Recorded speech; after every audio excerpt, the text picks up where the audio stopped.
रामायण ग्रंथ के द्वारा हमें श्री राम के आदर्श जीवन के बारे में जानकारी उपलब्ध होती है। श्री राम के जीवन चरित्र का बड़ा ही सुंदर वर्णन उन्हीं के काल में हुए महर्षि वाल्मीकि ने अपनी कालजयी रचना रामायण में की है।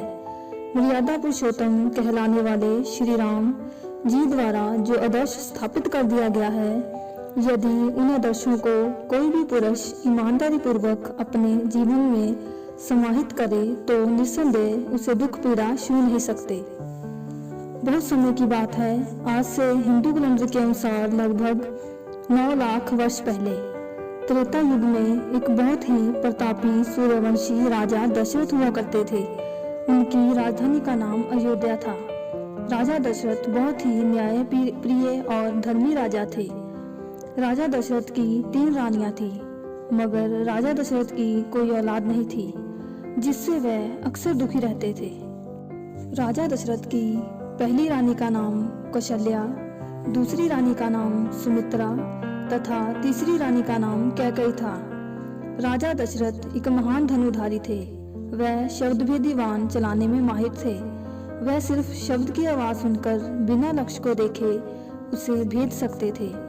बहुत समय तक राजा को कोई संतान नहीं हुई, जिस बात की चिंता उन्हें हमेशा रहती थी। एक दिन राजगुरु वशिष्ठ ने राजा दशरथ को पुत्र कमेष्टि यज्ञ करवाने का सुझाव दिया। इस यज्ञ में खूब दान उपदान हुआ। यज्ञ से प्राप्त खीर को तीनों रानियों को खिला दिया गया। कुछ समय पश्चात तीनों रानियों को 4 पुत्र हुए। सबसे बड़ी महारानी कौशल्या के राम, कैकेयी के भरत और सुमित्रा के लक्ष्मण और शत्रुघ्न हुए। चारों भाई बहुत ही सुंदर और तेजस्वी थे। महाराजा दशरथ अपने चारों पुत्रों को देखकर बहुत खुश होते थे। कुछ समय बाद चारों भाई राजगुरु वशिष्ठ के साथ जंगल में विद्या ग्रहण करने चले गए। वशिष्ठ बहुत ही ज्ञानी गुरु थे। उस समय वशिष्ठ ऋषि का बहुत मान और सम्मान होता था। चारों भाई बड़े ही विलक्षण प्रतिभा के थे। शीघ्र ही उन्होंने बाण चलाना आदि युद्ध विद्या सीख ली। राजा दशरथ इन्हें कभी भी अपनी आंखों से दूर नहीं रखना चाहते थे। एक दिन बहुत ही बड़े विद्वान और ज्ञानी महर्षि विश्वामित्र राजा दशरथ जी के पास आए। कई राक्षस इनके यज्ञ में विघ्न डाल रहे थे। जब इन्होंने राम तथा उनके भाइयों के बारे में सुना, तब ये दशरथ जी के पास आए। इन्होंने राक्षसों को मारने के लिए तथा यज्ञ की रक्षा के लिए राम तथा लक्ष्मण को मांगा। राजा दशरथ ने हाथ जोड़कर ऋषि विश्वामित्र से कहा, हे ऋषि, राम और लक्ष्मण दोनों अभी बालक हैं। इतने बड़े बड़े राक्षसों से युद्ध के लिए इन्हें मत ले जाएं। मैं अपनी पूरी सेना और खुद स्वयं चलता हूँ। राजा दशरथ ने पहले तो अपने पुत्रों को उनके साथ भेजना नहीं चाहा, फिर राजगुरु वशिष्ठ के समझाने पर वह भेजने को तैयार हो गए। राम और लक्ष्मण दोनों ऋषि विश्वामित्र के साथ चल दिए। रास्ते में ऋषि ने उन दोनों को 2 मंत्र सिखाए। इन मंत्रों को सीखने के बाद वो और शक्तिशाली हो गए। ऋषि के आश्रम में जाते हुए उन्होंने ताड़का नामक राक्षसी को मार डाला। वहां जाकर यज्ञ की रक्षा करते समय उसके एक पुत्र मारीच को भी मार डाला और दूसरे पुत्र साबू को भी मार डाला। अब विश्वामित्र का यज्ञ बहुत ही अच्छी तरह और खूब शांति से संपन्न हो गया। इसके बाद महर्षि विश्वामित्र दोनों राजकुमारों को लेकर मिथिलापुरी पहुंचे। मिथिला के राजा जनक ने अपनी पुत्री का स्वयंवर रचा हुआ था। दूर दूर से राजा महाराजा स्वयंवर में आए हुए थे। जब विश्वामित्र जी वहां पहुंचे, तब राजा ने उनका स्वागत किया। राजा जनक के पास एक धनुष था। यह धनुष शिव जी का था। राजा जनक ने प्रतिज्ञा की थी, जो कोई भी इस धनुष को उठाकर उसकी रस्सी बांध देगा, उसके साथ सीता जी का विवाह होगा। इस स्वयंवर में बड़े बड़े सूरवीर योद्धाओं को बुलाया गया। रावण भी इस आयोजन में सम्मिलित हुआ था। सब राजाओं ने बड़ी कोशिश की, किंतु कोई इसे हिला भी नहीं सका। उठाकर रस्सी बांधना तो बहुत दूर था। सभी राजा हार मान चुके थे। राजा जनक को चिंता होने लगी कि अब कहाँ अपनी पुत्री के काबिल वर खोजूं। तभी महर्षि विश्वामित्र जी ने राम को धनुष उठाकर उस पर प्रतिवंचा चढ़ाने का आदेश दिया। गुरु की आज्ञा मानकर राम धनुष के पास पहुंचे और उन्होंने बड़ी सरलता से उस धनुष को उठा दिया और उस पर प्रत्यंचा चढ़ाने लगे। धनुष डोर बांधते वक्त श्री राम के हाथों वो धनुष टूट गया, क्योंकि ये धनुष शिव जी का था। भगवान शिव के परम भक्त भगवान परशुराम जी भी थे। धनुष की आवाज सुनकर परशुराम जी भी वहां पहुंच गए। वह इस धनुष को तोड़ने वाले को खोजने लगे।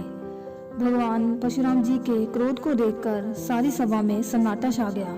डरते मारे कोई भी नहीं बोल रहा था, लेकिन लक्ष्मण जी नहीं डरे।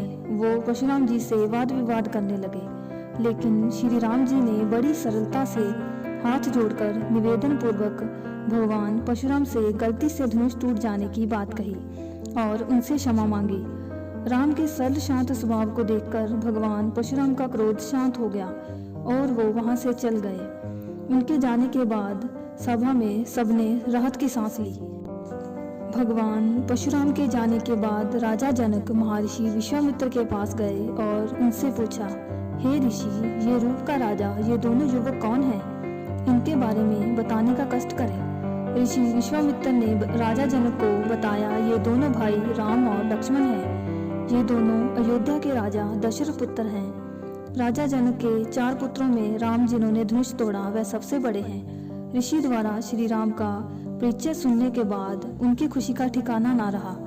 उन्होंने खुशी खुशी सीता सहित अपनी 4 पुत्रियों का विवाह राजा दशरथ के 4 पुत्रों के से करने का निश्चय किया। समूचे अयोध्या में अपने 4 राजाओं के विवाह की खुशियां मनानी शुरू कर दी। भगवान राम विवाह से सभी अयोध्यावासी झूम रहे थे। इस तरह 4 भाइयों का विवाह बड़ी धूमधाम से हो गया। भगवान राम के विवाह के बाद अब वह खुशी खुशी रहने लगे। समय बीतता गया। राजा दशरथ अब विरुद्ध हो रहे थे। वह रामचंद्र जी को राज कार्य देकर स्वयं तपस्या करना चाहते थे। गुरु वशिष्ठ जी के कहने पर एक शुभ दिन श्री राम जी के राज्याभिषेक करने के लिए निश्चित किया गया। सारी प्रजा को जब ये सूचना मिली श्री राम उनके राजा बनने वाले हैं, तो उनकी खुशी ठिकाना ना रहा। हर तरफ खुशियों का माहौल बन गया। सभी के चेहरे पर खुशी बिखरी हुई थी। इन सभी चेहरों के बीच में एक ऐसा चेहरा था जिस पर बहुत दुख और बदले का भाव था। वह चेहरा कोई और नहीं, महारानी कैकेयी की दासी मथुरा थी। मथुरा को श्री राम जी का राजा बनना अच्छा नहीं लग रहा था। वह दुखी होकर महारानी कैकेयी के पास गई। महारानी कैकेयी श्री राम के राज्याभिषेक के निर्णय से बहुत खुश थी। मथुरा का लटका हुआ चेहरा देखकर पहले तो उसने गुस्सा आया, लेकिन मथुरा ने बड़ी चालाकी से काम लिया। उसने कहा, मैं अपने लिए थोड़ी दुखी हूँ, मैं तो आपके पुत्र भरत के लिए चिंता में हूँ। भरत का नाम सुनते ही रानी ने कहा, कैसी चिंता, क्या बोल रही हो, स्पष्ट बोलो। मथुरा ने महारानी को अकेले में ले जाकर खूब उल्टी सीधी बातें सिखाई। उन्हें बड़ी चालाकी से कैकेयी के हृदय में पुत्र मोह को जागृत कर दिया तथा विवाह से पहले राजा दशरथ द्वारा कोई भी 2 मांगने के वचन को याद दिलाते हुए भरत को राजा बनाने की मांग करने के लिए मना लिया। राजा दशरथ और कैकेयी के विवाह से पूर्व एक युद्ध के दौरान कैकेयी ने राजा दशरथ की जान बचाई सी और उनके प्राणों की रक्षा की थी। मथुरा की बातों में आकर रानी ने अपना चेहरा दुखी बना लिया और अपने बाल खोल दिए और रोने लगी। जब राजा दशरथ तक ये बात पहुंची, राजा तुरंत रानी के पास पहुंचे। ऐसी हालत में रानी को देखकर उन्हें बहुत दुख हुआ। वह रानी से बहुत प्रेम करते थे। उन्होंने पूछा, हे कैकेयी, तुम क्यों दुखी हो? हर कोई देखो कितना खुश है। रानी ने विवाह से पूर्व राजा द्वारा दिए 2 वचनों की याद दिलाई। उन्होंने पहली मांग में श्री राम को 14 साल का वनवास, तो दूसरी मांग में भरत को राजा बनाने की मांग रखी। रानी की बात सुनकर राजा दशरथ का हृदय बैठ गया। वह दुख से व्याकुल होने लगे। उन्होंने कहा, है कैकेयी, तुम इतनी निर्दयी कैसे हो सकती हो? मेरे प्रिय पुत्र को जंगल में जाने की मांग मत करो। इसके बदले तुम जो मांगो मैं तुम्हें देने को तैयार हूँ। राजा दशरथ ने कैकेयी को मनाने का बहुत प्रयास किया, मगर कैकेयी अपनी बात पर अड़ी रही। कहते हैं ना, रघुकुल रीत सदा चली आई, प्राण जाई पर वचन न जाई। श्री राम कुल के मर्यादा का कभी भी उल्लंघन नहीं करते थे। उन्हें जब पिताजी के दिए हुए वचनों के बारे में पता चला, साथ ही माता कैकेयी के 2 मांगों की भी सूचना मिली, उन्होंने शीघ्र ही निर्णय लिया कि उनकी वजह से उसके पिताजी का दिया हुआ वचन नहीं टूट सकता और उन्होंने वन में जाने का निर्णय ले लिया। श्री राम माता कैकेयी के पास गए, हाथ जोड़कर उन्हें विनती की, हे माता, आप तनक भी दुखी ना हो, मैं शीघ्र ही वनवास के लिए प्रस्थान करूंगा। मेरा छोटा भाई भरत राजा बने तो मुझे भी बहुत खुशी होगी। इतना कहकर श्री राम माता सीता और लक्ष्मण के साथ 14 वर्ष के लिए वनवास पर चल गए। राजा दशरथ राम के वियोग में बिलख बिलख कर रो रहे थे। राजा दशरथ के साथ पूरी अयोध्या नगरी में वियोग छा गया। जब श्री राम वन में गए तब भरत जी महल में नहीं थे, वह अपनी नानी के घर गए हुए थे। इधर दशरथ महाराज की हालत खराब होती जा रही थी। पुत्र मोह में रोते रोते उनके प्राण पखेरु उड़ गए। जब राजा दशरथ की मृत्यु हुई तब उनके कोई भी पुत्र उनके साथ नहीं था। रामचंद्र जी के जाने के बाद भरत जी को भी उसके नानी के घर से बुलाया गया। तब तक राजा दशरथ जी के शरीर को वैज्ञानिक विधि से किसी तेल में सुरक्षित रखा गया। जब भरत जी अयोध्या वापस आए और उन्हें अपनी माता जी की पूरी कहानी का पता चला तो उन्हें अपनी माता को बहुत बुरा भला कहा और भरत जी ने शीघ्र ही अपने पिता का उचित दाह संस्कार किया। इसके बाद रामचंद्र जी को वापस लाने के लिए जंगल में गए। भरत जी जंगल में अपने साथ अयोध्या की सेना भी लेकर गए थे। वहां जाकर भरत ने श्री राम जी को महल वापस आने के लिए बहुत मनाया, मगर श्री राम जी ने वापस जाने से मना कर दिया। अंत में भरत उनकी चरण पादुकाएं लेकर वापस आ गए और उन चरण पादुकाओं को सिंहासन पर विराजित कर दिया और राज्य करने लगे। जंगल जंगल घूमते घूमते कुछ समय बाद श्री राम लक्ष्मण और सीता के साथ दंडकारण्य नामक वन पहुंचे। वहां महाबलशाली रावण शूर्पणखा श्री राम के रूप को देखकर मोहित हो गई और उन्हें विवाह करना के लिए कहने लगी। उन्हें श्री राम के सामने अपने विवाह का प्रस्ताव रखा। श्री राम ने कहा, मैं तो शादीशुदा हूँ, वो देखो मेरा छोटा भाई लक्ष्मण है, वो भी बहुत सुंदर है, तुम उसके पास क्यों नहीं जाती। वह लक्ष्मण जी के पास गई। लक्ष्मण ने भी उसे मना कर दिया, मगर वो उसके पीछे पड़ गई। फिर लक्ष्मण को उस राक्षसी पर गुस्सा आ गया और लक्ष्मण ने उसका नाक काट दिया। उसकी शक्ल बहुत ही भद्दी हो गई। वह नाक कटी सूरत लेकर अपने भाई के पास पहुंची और पूरी कहानी बताई। राक्षसी ने रावण को सीता की सुंदरता के बारे में भी बताया। रावण सुंदर स्त्री को बलपूर्वक पाने के लिए व्याकुल हो गया।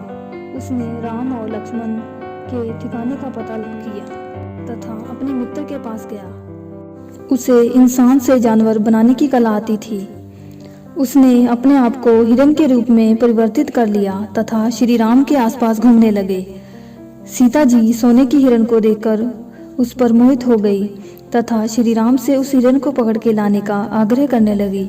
राम जी सीता को मना नहीं कर पाए तथा लक्ष्मण को सीता सुरक्षा हेतु छोड़कर अकेले हिरण के पीछे उसकी खोज में निकल पड़े। लक्ष्मण जी सीता जी के पास उनकी सुरक्षा के लिए रुक गए। कुछ देर बाद वह मायावी हिरण रूपी रावण रामचंद्र जी को बहुत दूर बीच जंगल में ले गया। उसने देखा लक्ष्मण तो वहीं पर रुक गए हैं। तभी श्री राम ने तीर चला दिया। तीर उस मायावी राक्षस को लगा और वह रामचंद्र जी की आवाज में लक्ष्मण लक्ष्मण चिल्लाने लगा। राक्षस की आवाज को रामचंद्र की आवाज समझकर सीता घबरा गई। लगा राम जी किसी मुसीबत में फंस गए हैं, इसलिए उन्होंने लक्ष्मण जी को मदद करने के लिए भेजा। लक्ष्मण जी जानते थे राम जी महाबलशाली हैं, उन्हें चिंता करने की कोई जरूरत नहीं। लेकिन सीता माता नहीं मानी। उन्होंने जबरदस्ती लक्ष्मण जी को राम के पीछे भेजा। फिर लक्ष्मण जी ने माता सीता और उस कुटिया के चारों ओर एक लक्ष्मण रेखा खींची और माता सीता से उस रेखा से बाहर न आ जाने का निवेदन कर वो अपना धनुष बाण उठा चल दिए। रावण इसी पल के इंतजार में था। उसने एक झूठे साधु का भेष बनाया और माता सीता के पास भिक्षा मांगने के नाम पर उनका अपहरण कर लिया। कुछ समय पश्चात जब दोनों भाई वापस आए तो कुटिया में माता सीता के ना होने पर वो दोनों व्याकुल हो गए। कुटिया के पास सीते सीते पुकारने लगे, लेकिन उन्हें माता सीता कहीं नहीं मिली। सीता की खोज करते करते रास्ते में उन्हें जटाजू नामक पंछी मिला, जिसके पंख काट चुके थे तथा वो अपनी अंतिम सांस गिन रहा था।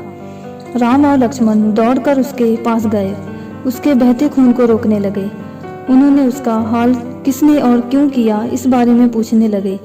जटाजू ने रावण का सारा हाल कह सुनाया और बताया कि स्त्री की रक्षा करते हुए रावण ने उसके पर काट दिए और फिर जटाजू की मृत्यु हो गई। राम और लक्ष्मण ने उसका अंतिम संस्कार किया तथा वो दोनों सीता को खोजने में आगे निकल गए। चलते चलते उनकी सुग्रीव से मुलाकात हुई। सुग्रीव जी का राज्य उसके भाई बाली ने हड़प लिया था, साथ ही उनको भी गुलाम बना लिया था। बाली बहुत ही ज्यादा बलशाली था। श्री राम ने बड़ी चालाकी से बाली का वध किया और सुग्रीव को उसका राज्य वापस दिलाया। हनुमान जी से भी इसी पर्वत पर श्री राम और लक्ष्मण की मुलाकात हुई। हनुमान जी श्री राम के सबसे बड़े भक्त हैं। सुग्रीव जी, जाम्बवत जी और हनुमान जी ने माता सीता की खोज करने में सभी ने राम की हर मुमकिन सेवा करने का वचन दिया। सुग्रीव जी ने कोने कोने में 10 दिशाओं में माता सीता को खोजने के लिए दूतों को भेजा। सभी दूत सभी दिशाओं में चल गए। कुछ समय पश्चात सभी निराश होकर वापस लौटे। हनुमान जी बहुत बहादुर और बलशाली हैं। उन्होंने सीता जी को खोज निकाला। वह खोजते खोजते लंका में सीता जी के पास अशोक वाटिका में जा पहुंचे, जहां पर उन्होंने बहुत सारे पेड़ तोड़ डाले और फल खा लिए। ये देखकर राक्षस उन्हें रावण के पास ले गए। रावण ने हनुमान को साधारण वानर समझ उन्हें सबक सिखाने के लिए उनकी पूंछ में आग लगा दी। पूंछ में लगी आग से हनुमान जी ने पूरी लंका में आग लगा दी। पूरा महल आग की लपटों में भर गया। लंका जलाने के बाद हनुमान जी ने लौटकर सीता जी का पता श्री राम जी को बता दिया। सूचना पाकर श्री राम ने रावण पर चढ़ाई शुरू कर दी। समंदर पर पुल बांधा गया। रावण के अत्याचार को देखकर उसका भाई भविष्ण भी राम जी तरफ आकर मिल गया। कई रोज तक बड़ा भयानक युद्ध हुआ। श्री राम की वानर सेना, सुग्रीव जी और जाम्बवत जी, हनुमान जी बड़ी बहादुरी से युद्ध लड़ा और अनेक राक्षसों को मार डाला। अंत में कुवार के महीने दशहरे के दिन श्री रामचंद्र जी ने रावण का वध किया। सीता वापस आ गई। श्री राम सीता मिलकर बहुत खुश हुए। उनके साथ पूरी वानर सेना भी खुश थी। अब 14 वर्ष समाप्त होने वाले थे और श्री राम, सीता और लक्ष्मण अयोध्या वापस लौट आए। उनके साथ हनुमान जी, सुग्रीव जी आदि भी आए। आज भी इस दिन की दिवाली त्योहार के रूप में मनाया जाता है। अब पूरी धूमधाम से श्री राम का राज्याभिषेक हुआ। सभी लोग शीघ्र ही अपने चहेते राजकुमार को राजा बनता देखना चाहते थे। श्री राम का ऐतिहासिक राज्याभिषेक हुआ। भगवान श्री राम माता सीता के साथ राज सिंहासन पर बैठ गए और बड़ी कुशलता से अपने धर्म की सेवा करने लगे। समय बीतता गया। एक दिन श्री राम अपनी प्रजा का हालचाल नजदीक से जानने समझने के लिए जनता के बीच गए। उन्होंने अपना भेष बदल लिया और फिर वो जनता के बीच गए। भगवान श्री राम घूमते घूमते एक पेड़ के नीचे, जहाँ पहले से ही कुछ लोग बैठे हुए थे, उनके पास रुक गए। वहाँ एक धोबी की बातों ने भगवान श्री राम को बहुत दुखी किया और उन्हें एक कठोर निर्णय लेने के लिए मजबूर कर दिया। उस धोबी ने माता सीता पर प्रश्न किया, जिससे श्री राम दुखी हो गए। वे वापस महल आ गए तथा अपनी प्रजा के संतुष्टि के लिए माता सीता को वाल्मीकि के आश्रम में भेज दिया। माता सीता को लोक लज्जा के कारण वाल्मीकि आश्रम में रहना पड़ा। यही आश्रम में माता सीता ने 2 तेजस्वी पुत्रों को जन्म दिया, जिन्हों का नाम लव और कुश था। वह दोनों वाल्मीकि महाराज के शिष्य थे तथा वेद और युद्ध में पूर्ण बने।